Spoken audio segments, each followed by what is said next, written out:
Assalamualaikum warahmatullahi wabarakatuh. Di daerah Mosul atau Irak, terdapat sebuah kampung bernama Ninawa yang penduduknya berpaling dari jalan Allah yang lurus dan malah menyembah patung dan berhala. Allah Subhanahu wa taala ingin memberikan petunjuk kepada mereka dan mengembalikan mereka ke jalan yang lurus. Maka Dia mengutus Nabi Yunus alaihissalam untuk mengajak mereka beriman dan meninggalkan sesembahan selain Allah Azza wa Jalla.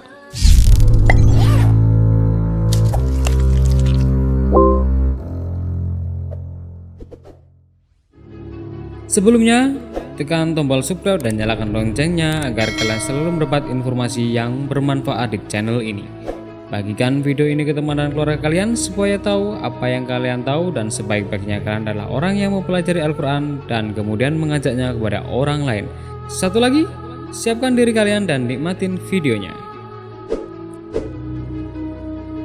Berikut adalah 4 fakta yang mengejutkan tentang kisah Nabi Yunus alaihi salam. 1.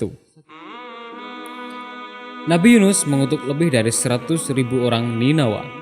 Peristiwa ini mungkin terjadi di antara era Nabi Musa dan Nabi Daud. Sebuah kota yang berisi dengan populasi 100.000 orang.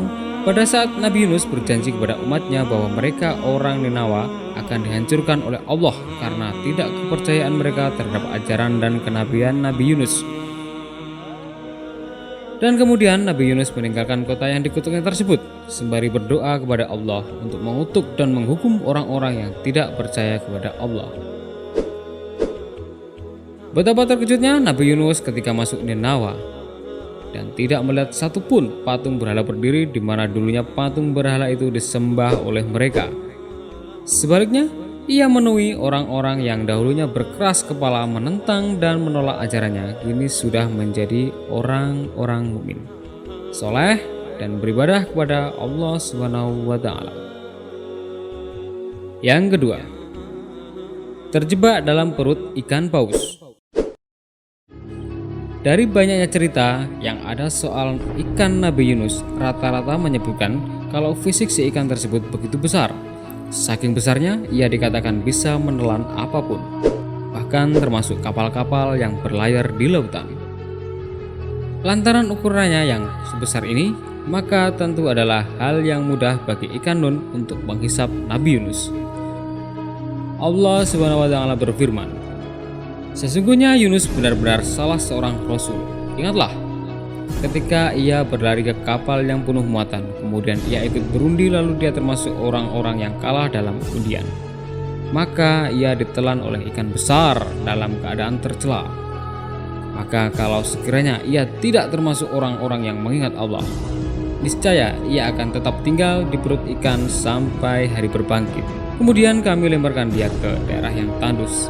Sedang ia dalam keadaan sakit, kami utus dia kepada 100 orang atau lebih. Lalu mereka beriman. Karena itu kami anugerahkan kenikmatan hidup kepada mereka hingga waktu yang tertentu." Yang ketiga, menemukan istana setelah situs diledakkan.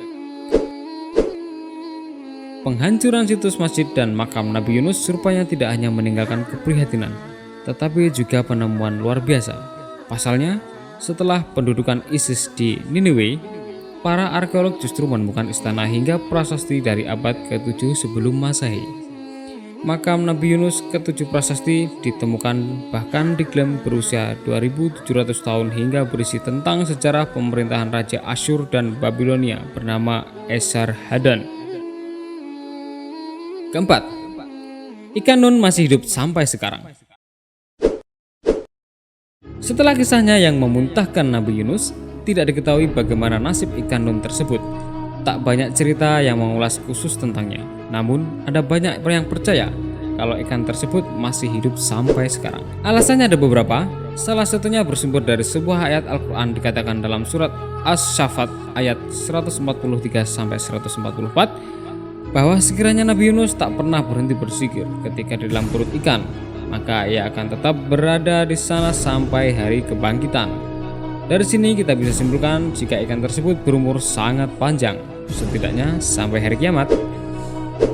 Sekian informasi Islami dari kami, semoga menambah wawasan kita Wallahu a'lam bishawab. Wassalamualaikum warahmatullahi wabarakatuh.